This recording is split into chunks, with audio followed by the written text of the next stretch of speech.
Ini adalah geometri kesenian Islam yang dihasilkan 800 tahun yang lepas. Cantik kan? Tapi rupa-rupanya bentuk ni bukan setakat seronok cantik dipandang.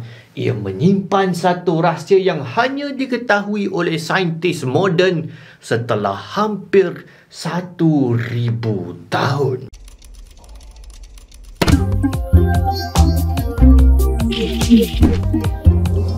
Jom buka minda ajar. Assalamualaikum, selamat datang ke saluran ajar pendidikan di luar buku teks. Ada beberapa perkara dalam ajaran Islam yang menjadikan penganutnya sebagai master, penguasa sains dan matematik, terutama pada zaman keemasan Islam. Antaranya adalah penguasaan ilmu arah untuk membolehkan umat Islam merentasi benua untuk solat tepat pada arah Kaabah. Kemudian penguasaan ilmu falak untuk membolehkan umat Islam solat tepat pada waktunya. Tapi dalam sejarah Islam juga ada satu aspek yang mengagumkan otak-otak terhebat zaman moden, iaitu penguasaan ilmu geometri. Berbeza dengan agama-agama lain yang banyak menggunakan motif-motif benda bernyawa dalam kesenian mereka, agama Islam melarang untuk melukis benda-benda bernyawa. Antara lain sebab agama Islam sangat menitik beratkan tauhid dan menentang kesyirikan. Dikhawatiri bahawa lukisan benda bernyawa kemudian akan diagungkan dan dimegahkan oleh generasi-generasi seterusnya sebelum akhirnya lambat laun ia disembah dan dijadikan berhala.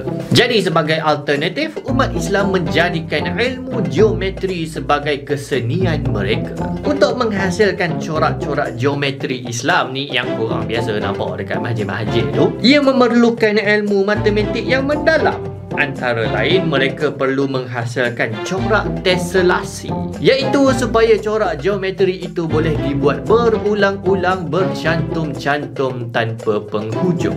Dengan ilmu geometri juga, tamadun Islam berjaya menghasilkan bintang 14 tetradecagram yang sepatutnya tak dapat dilukis dengan jangka lukis dan pembaris. Mereka dapat buat bentuk ni dengan tepat. Ya, bintang 14 bentuk yang ada dekat bendera Malaysia tu. Saya pernah lah sebenarnya buat konten ni, tapi entah kenapa dapat ramai kecam Kenapa salah video ni? Kenapa korang kecam aku? Baru-baru ni saintis telah membuat satu penemuan baru terhadap struktur dunia mikro dengan menggunakan mikroskop. Mikroskop ni ialah dia tak dicipta lagi lah 800 tahun yang lepas sebab dia adalah ciptaan zaman moden. Oh really? Saintis meneliti satu struktur mikro bernama HPV dan kemudian menggunakan X-ray untuk memperoleh struktur ni. Kalau kita tingkatkan kontras image-nya, kita akan dapat bintik-bintik hitam. Rupa-rupanya semua bintik-bintik hitam ni adalah struktur protein pada HPV. Protein-protein ni bersambung antara satu sama lain. Jadi bila kita sambungkan protein itu dengan garisan, kita akan dapat struktur ni. Daripada bentuk ni, saintis kemudian dapat memodelkannya dengan menggunakan matematik. Dan kita boleh main dengan model ni untuk mendapat versi bentuknya yang pelbagai.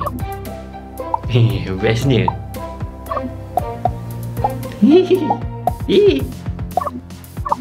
Seronoknya. Jadi lepas mereka temui struktur mikro ni pada mikroskop, saintis perasan sesuatu yang menakjubkan.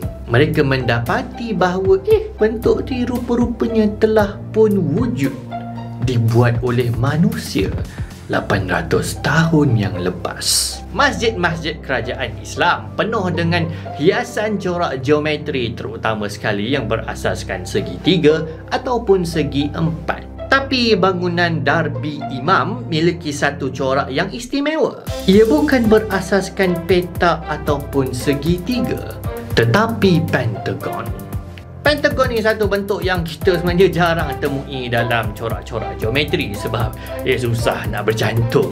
Kita bolehlah cantumkan dia tapi dia tak cantik lah. Benda lain yang kita boleh buat adalah letak bentuk-bentuk tambahan lah kasih muat. Tapi dia tak nampak cantik sangat. Tak simetri. Corak pada bangunan Darbi Imam direka bentuk dengan sangat tepat dan disusun untuk menghasilkan geometri pentagon. Untuk dapatkan corak ni, korang perlukan pengetahuan matematik yang sangat mendalam. Menurut saintis yang membuat kajian ni, And it's not a surprise that it was first done by Muslims, because in Muslim culture they know what a profound and powerful thing a pattern can be. jadi ingat lagi tak tentang struktur protein HPV tadi? Mestilah korang ingatkan baru berapa minit, berapa saat. Video pendek je ni, taklah pendek macam video-video kat TikTok. Tapi cuba korang bandingkan struktur protein HPV tadi dengan struktur geometri yang dihasilkan umat Islam. Sama. Ini memberi kita dua kesimpulan. Dalam alam kita sebenarnya wujud struktur yang hanya boleh terhasil dengan pengetahuan matematik yang sangat mendalam. Ada aturan dan rekaan yang sangat-sangat kompleks dan tepat, yang dah pasti menunjukkan kehebatan rekaan yang Maha Pencipta. Dan yang kedua, rupa-rupanya dalam sejarah ada umat yang berjaya menghasilkan bentuk-bentuk kompleks ni yang hanya dapat diketahui ratusan tahun kemudian dengan teknologi yang maju. Rahsia kehebatan ilmu umat ini hendaklah kita gali semula dan mungkin kembalikan supaya dia boleh bersinar, dia boleh kembali menjadi guru kepada dunia. Jadi itulah dia video ajar kali ini. Jangan lupa like, share dan subscribe. Dan kalau anda menyokong saluran ajar, bolehlah anda tekan pada butang join kat YouTube ataupun kat Facebook. Kalau korang tengok kat Facebook, tekan butang support untuk terus menyokong dan memastikan bahawa kami boleh terus menghasilkan konten-konten yang bermanfaat untuk semua. Kita jumpa lagi dalam video ajar yang akan datang. Assalamualaikum.